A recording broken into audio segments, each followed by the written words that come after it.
Yo, what's up, world? APW Sports signing in, and today dropped some big news for the Chicago Bears. Some news that I have been waiting for almost all season, as the Bears have finally, and I do mean finally, fired Mark Helfrich as the offensive coordinator.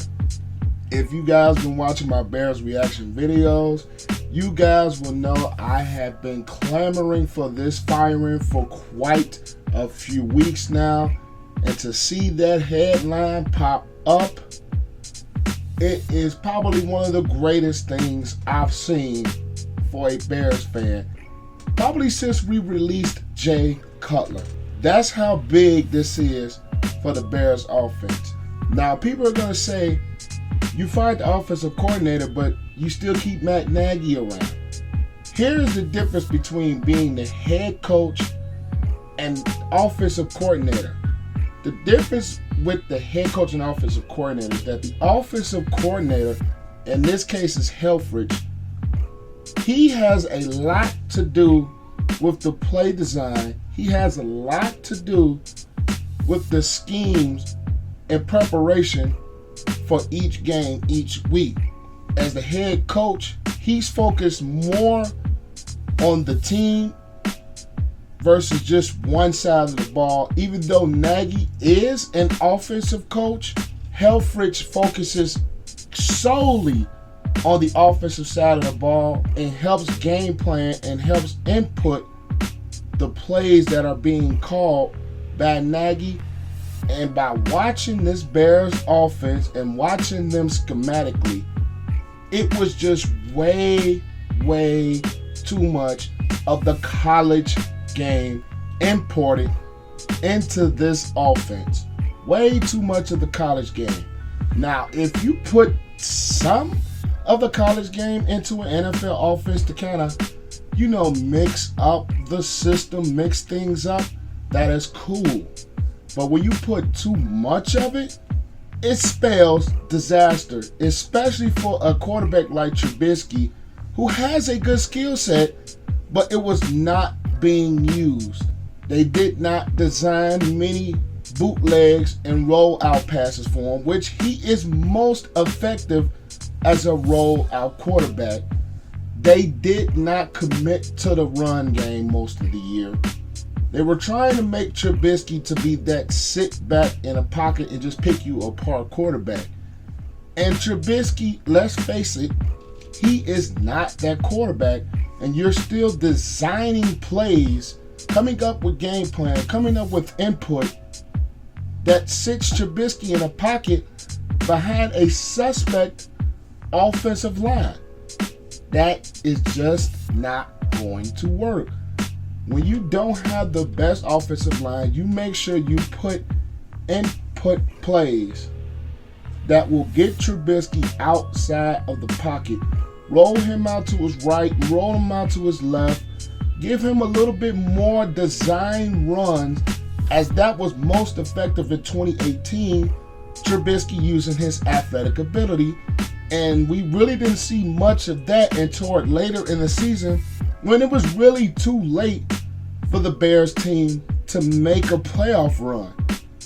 And it really cost us the season. It really did. When you don't use the strengths of your team, that spells disaster. Our offensive line wasn't great, and you sit there and you have Trubisky throwing the ball 40 to 50 times a game, you're going to lose. You're going to lose.